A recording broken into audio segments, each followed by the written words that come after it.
sommes sauvés. Le nom de Jésus, plus haut que tous les noms.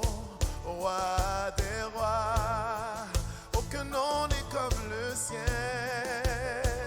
Le nom de Jésus, plus haut que tous les noms. Alpha, Oméga, aucun nom n'est comme le sien. Ton nom est comme un doux parfum, déverse sur mon âme, sur mon âme. En ton nom nous supportons tout, en ton nom nous avons la victoire. Ton nom est tout puissant, le nom de Jésus, plus haut que tous les noms. Comment? Comme le ciel, chante son nom. Le nom de Jésus, plus haut que tous les noms. Comment? Alpha, Oméga, aucun nom n'est comme le ciel. Le nom de Jésus, le nom de Jésus, plus haut que tous les noms. Roi des rois. Comment on chante? Aucun nom n'est comme le ciel.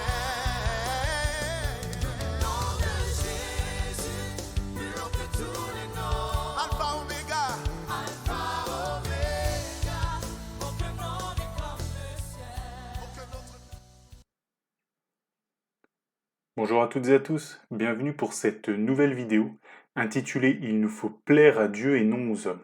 Je répète, il nous faut plaire à Dieu et non aux hommes. Donc merci à Jean-Jean pour sa musique « Le nom de Jésus ».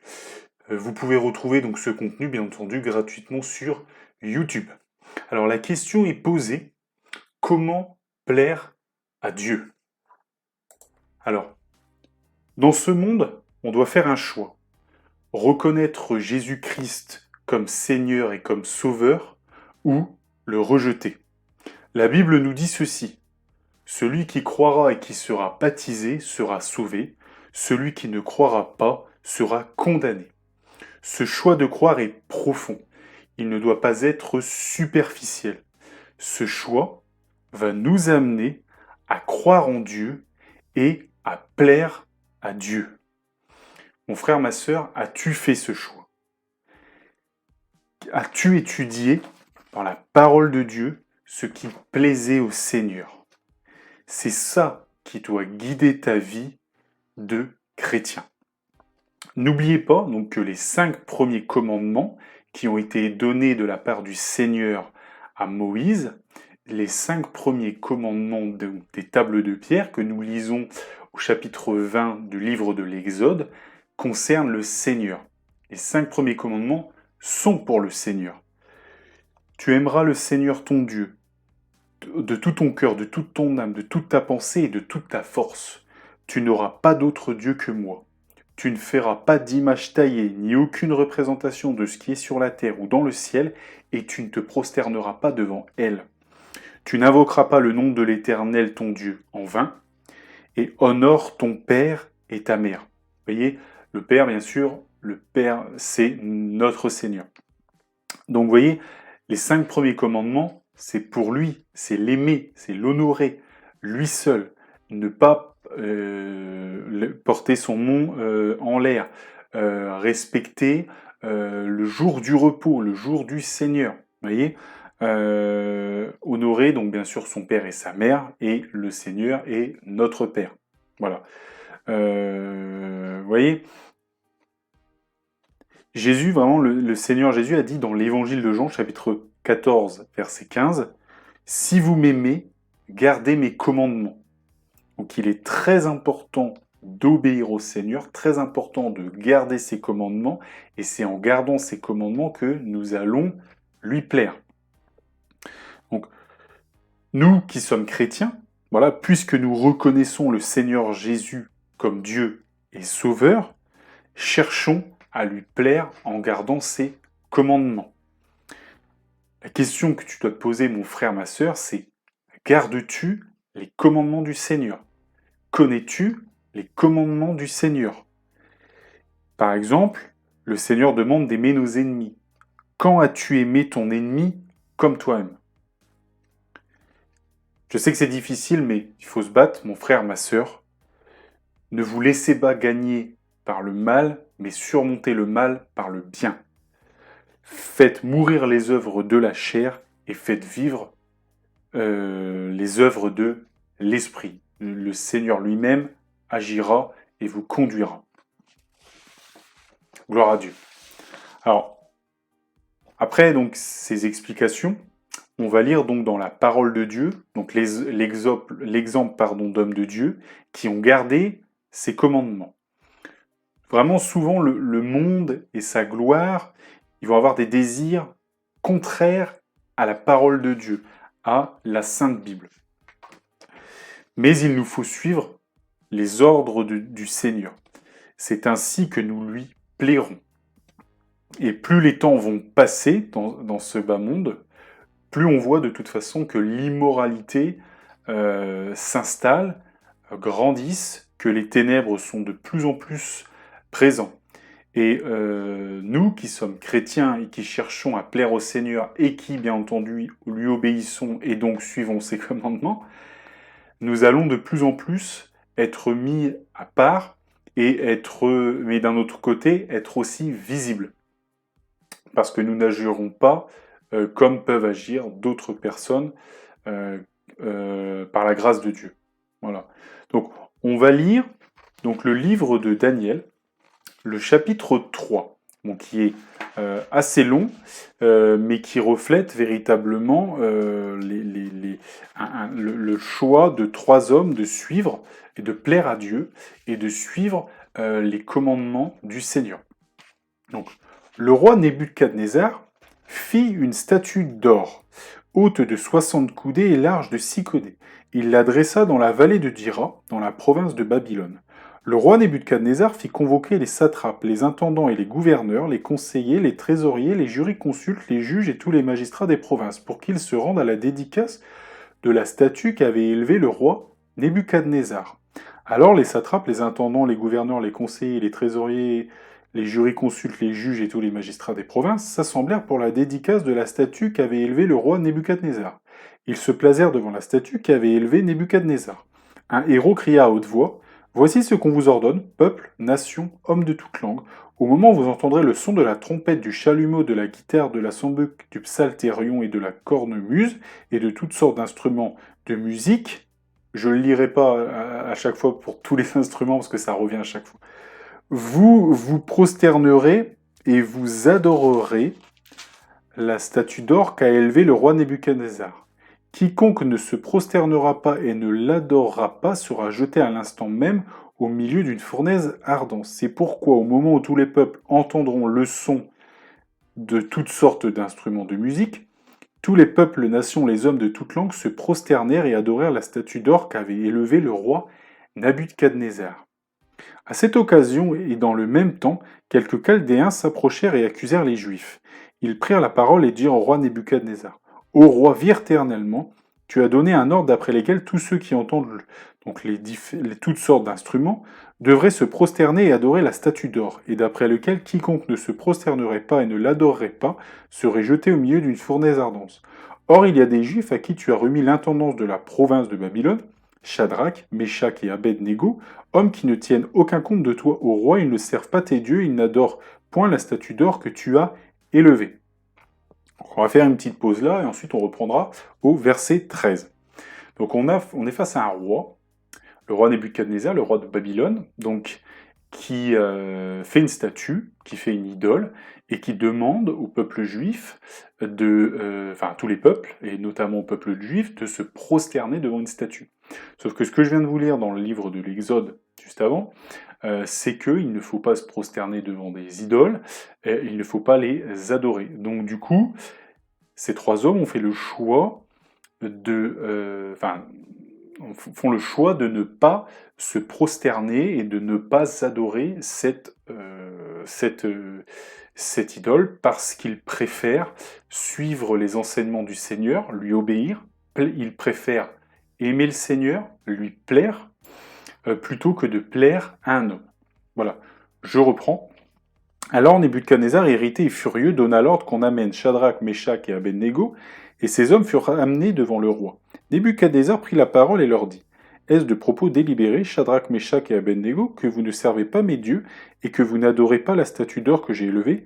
Maintenant tenez-vous prêts, et au moment où vous entendrez toutes sortes d'instruments, vous vous prosternerez et vous adorerez la statue que j'ai faite. Si vous ne l'adorez pas, vous serez jeté à l'instant même au milieu d'une fournaise ardente. Et quel est le Dieu qui vous délivrera de ma main? Shadrach, Meshach et Abednego répliquèrent au roi Nebuchadnezzar: Nous n'avons pas besoin de te répondre là-dessus. Voici, notre Dieu que nous servons peut nous délivrer de la fournaise ardente, et il nous délivrera de ta main, ô roi. Sinon, sache, ô roi, que nous ne servirons pas tes dieux et que nous n'adorerons pas la statue d'or que tu as élevée. Donc vous voyez vraiment là, quelque part, c'est la résistance, et il cherche à plaire à Dieu et non aux hommes. Sur quoi Nebuchadnezzar fut rempli de fureur, et il changea de visage en tournant ses regards contre Shadrach, Meshach et Abednego. Il reprit la parole et ordonna de chauffer la fournaise 7 fois plus qu'il ne convenait de la chauffer. Puis il commanda à quelques-uns des plus vigoureux soldats de son armée de lier Shadrach, Meshach et Abednego et de les jeter dans la fournaise ardente. Ces hommes furent liés vêtus de leurs caleçons, de leurs tuniques et leurs manteaux et de leurs autres vêtements et jetés au milieu de la fournaise ardente. Comme l'ordre du roi était sévère et que la fournaise était extraordinairement chauffée, la flamme tua les hommes qui avaient jeté Shadrach, Meshach et Abednego. Et ces 3 hommes, Shadrach, Meshach et Abednego, tombèrent liés au milieu de la fournaise ardente. Alors le roi Nebuchadnezzar fut effrayé et se leva précipitamment. Il prit la parole et dit à ses conseillers: N'avons-nous pas jeté au milieu du feu 3 hommes liés? Ils répondirent certainement au roi. Il reprit et dit: Eh bien, je vois 4 hommes sans lien qui marchent au milieu du feu et qui n'ont point de mal. Et la figure du 4e ressemble à celle d'un fils des dieux. Ensuite, Nebuchadnezzar s'approcha de l'entrée dans la fournaise ardente et prenant la parole, il dit: Shadrach, Meshach et Abednego, serviteurs du Dieu suprême, sortez et venez. Et Shadrach, Meshach et Abednego sortirent du milieu du feu. Donc, vous voyez, ils ont été jetés dans la fournaise ardente. Même les hommes qui les ont jetés dans la fournaise ont été brûlés. Et eux, ils n'ont eu aucun dommage. Ils sont tombés à 3 dans la fournaise. Et, et finalement, ensuite, ils étaient 4. Ils étaient 4 parce que le Seigneur était avec eux. Et le Seigneur est là et nous aide dans les épreuves, et quand nous le suivons, quand nous cherchons à lui plaire, quand nous obéissons à ses commandements, bien entendu, le Seigneur a plus forte raison, est là pour nous. Merci Seigneur. Alors la question qu'on va se poser, mon frère, ma sœur, c'est: est-ce que on aurait eu le cran de rester debout devant tout le monde au péril de notre vie?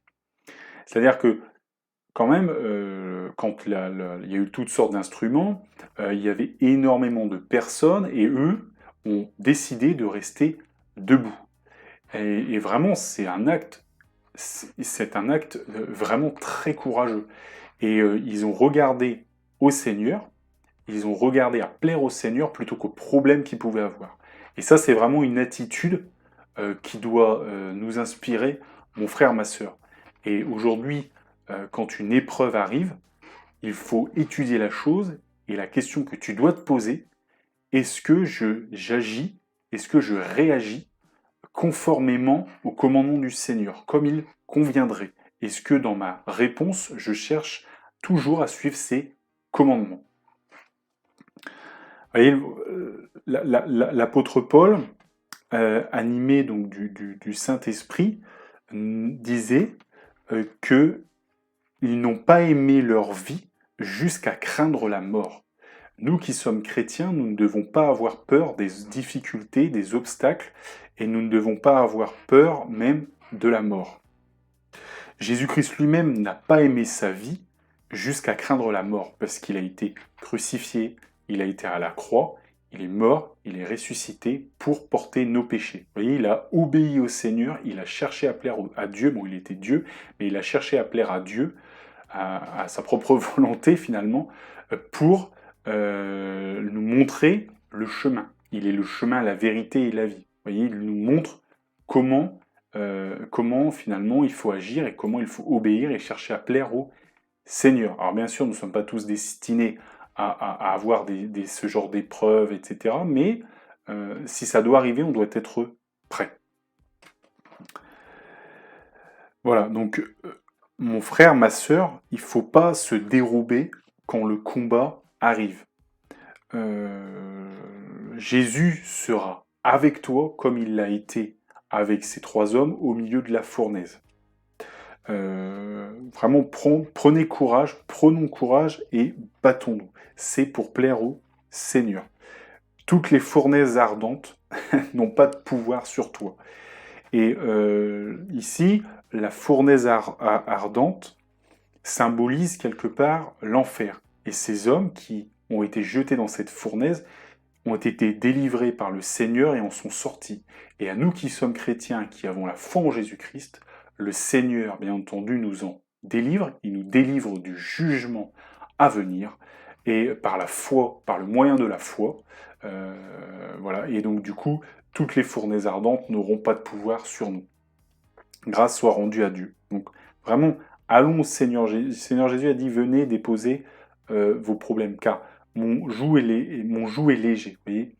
Donc, allons au Seigneur, déposons nos problèmes, allons avec lui, il nous gardera, il nous conservera, il nous protégera. Cherchons avant tout à plaire à Dieu. Vraiment, le Seigneur a dit, car mon joug est léger. Voilà. On va lire donc, enfin, rappelons-nous aussi, pendant que rappelons-nous aux apôtres, notamment à Pierre, quand ils ont été devant le Sanhédrin, les Juifs ont demandé, les principaux sacrificateurs, les gens religieux, ont demandé d'arrêter de parler du Seigneur Jésus-Christ, etc. Et Pierre et les apôtres ont dit, voilà, il vaut mieux obéir à Dieu plutôt qu'obéir aux hommes. Vous voyez, ils ont cherché à plaire à Dieu, même si parfois il y a contradiction entre le fait de plaire aux dieux et plaire aux hommes. Eh bien, il faut toujours, bien entendu, choisir de plaire à notre Seigneur. Parce que le premier commandement, encore une fois, c'est tu aimeras le Seigneur ton Dieu de tout ton cœur, de toute ton âme, de toute ta pensée et de toute ta force. Vous voyez, donc du coup, c'est vraiment le suivre.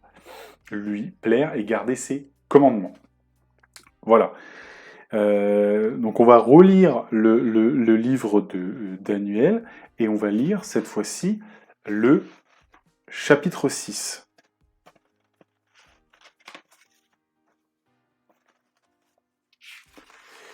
Livre de Daniel, chapitre 6. Darius trouva bon d'établir sur le royaume 120 satrapes qui devaient être dans tout le royaume. Il mit à leur tête 3 chefs, au nombre desquels était Daniel, afin que ces satrapes leur rendent compte et que le roi ne souffre d'aucun dommage. Daniel surpassait les chefs et les satrapes parce qu'il y avait en lui un esprit supérieur. Bien sûr, ici on parle du Saint-Esprit. Et le roi pensait à l'établir sur tout le royaume. Alors les chefs et les satrapes cherchèrent une occasion d'accuser Daniel en ce qui concernait les affaires du royaume. Mais ils ne purent trouver aucune occasion ni aucune chose à reprendre parce qu'il était fidèle et qu'on n'apercevait chez lui ni faute ni rien de mauvais. Et ces hommes dirent, nous ne trouverons aucune occasion contre ce Daniel, à moins que nous n'en trouvions une dans la loi de son Dieu. Puis ces chefs et ces satrapes se rendirent tumultueusement auprès du roi et lui parlèrent ainsi. Roi Darius, vis éternellement. Tous les chefs du royaume, les intendants, les satrapes, les conseillers et les gouverneurs sont d'avis qu'il soit publié un édit royal, avec une défense sévère portant que quiconque dans l'espace de 30 jours s'adressera des prières à quelque dieu ou à quelque homme, excepté à toi, ô roi, sera jeté dans la fosse au lieu. Maintenant, au roi confirme la défense et écrit le décret afin qu'il soit irrévocable selon la loi des Mèdes et des Perses, qui est immuable. Là-dessus, le roi Darius écrivit le décret et la défense. Donc on va s'arrêter là, pour l'instant. Vous voyez, il cherche quelque part à nuire à Daniel. Et il ne trouve rien, donc du coup, ils disent au roi de créer une contradiction finalement entre la loi des hommes et la loi du Seigneur, en disant, bah voilà, nous allons interdire à quiconque de parler à un autre Dieu, tout cela, finalement, pendant 30 jours, s'ils se prosternent, c'est devant toi, et ils doivent adorer toi, etc. Encore une fois, on ne doit adorer que le Seigneur, que Dieu. Donc, du coup, finalement, ça a créé une contradiction, encore comme la statue avant, puisque c'était pas possible, parce que puisque nous obéissons au Seigneur, puisque nous cherchons à plaire au Seigneur, on ne se prosterne pas devant quelqu'un d'autre, devant quelqu'un, tout simplement, on ne se prosterne que devant le Seigneur, et on n'adore que lui seul. Donc, du coup, il y a une contradiction entre la loi des hommes, si je puis dire, et la loi de Dieu. Et en ce qui concerne les chrétiens, bien entendu, la loi de Dieu est au-dessus de la loi des hommes. Que puisse en dire quelque homme politique aujourd'hui. Voilà. Même si, bien sûr, nous respectons les lois, mais la loi du Seigneur sera toujours au-dessus de la loi des hommes. Voilà. Donc, je reprends. Lorsque le roi Daniel sut que le décret était écrit, lorsque Daniel, sut que le décret était écrit, il se retira dans sa maison où les fenêtres de la chambre supérieure étaient ouvertes dans la direction de Jérusalem. Et 3 fois par jour, il se mettait à genoux, il priait et louait son Dieu, comme il le faisait auparavant. Alors ces hommes entrèrent tumultuellement et ils trouvèrent Daniel qui priait et invoquait son Dieu. Puis ils se présentèrent devant le roi et lui dirent au sujet de la défense royale, « N'as-tu pas écrit une défense portant que quiconque dans l'espace de 30 jours adresserait des prières à quelque dieu ou à quelques hommes, excepté à toi, au roi, sera jeté dans la fosse aux lions. » Voilà. Donc du coup, il a fini, je fais une petite avance rapide, donc le roi a essayé de défendre Daniel, et finalement Daniel a fini dans la fosse aux lions. Donc alors le roi donna l'ordre qu'on amène Daniel et qu'on le jette dans la fosse aux lions. Je reprends au verset 16. Le roi prit la parole et dit à Daniel, « Puisse ton Dieu que tu sers avec persévérance te délivrer. » On apporta une pierre et on la mit sur l'ouverture de la fosse. Le roi scella la scella de son anneau et de l'anneau de ses grands, afin que rien ne soit changé à l'égard de Daniel. Donc voici Daniel qui est au milieu de la fosse aux lions. Bien sûr, le Seigneur est avec lui, parce que il est disciple du... Enfin, voilà, il suit les commandements du Seigneur, il est disciple du Seigneur, il suit la loi de Dieu, et donc du coup, il cherche encore une fois à plaire à Dieu. Et il ne cherche pas à plaire aux commandements des hommes qui sont en contradiction, là pour le coup, avec la loi du Seigneur. Et donc du coup, il finit dans la fosse aux lions, mais le Seigneur est là avec lui. Et les lions, bien entendu, ne vont pas le dévorer. Et donc, du coup, il va en ressortir le lendemain matin, et tous les gens qui l'ont fait condamner, le roi va les remettre dans la fosse aux lions, et ils vont être, eux, dévorés par les lions. Voilà, donc vous voyez, encore un exemple où le Seigneur, bien entendu, est là pour nous. Voilà.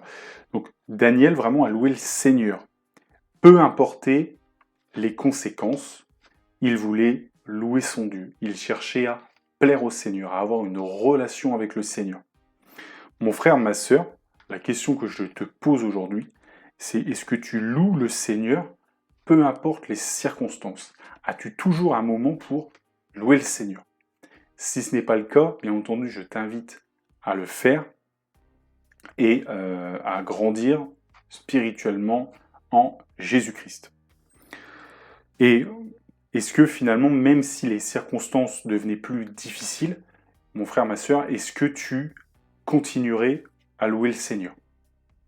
Et vraiment, je t'invite à réfléchir à ça et vraiment bien entendu, à dire oui envers et contre tout, parce que le Seigneur sera là. Voilà, vraiment, il faut prendre courage. Vraiment, vous voyez là, le Seigneur, il a fermé la gueule des lions. La gueule des lions donc de la fosse du roi des Perses. Et ils ont vraiment eu la bouche fermée. Vous savez, la Bible nous dit que le diable est un lion rugissant, cherchant qui il va dévorer.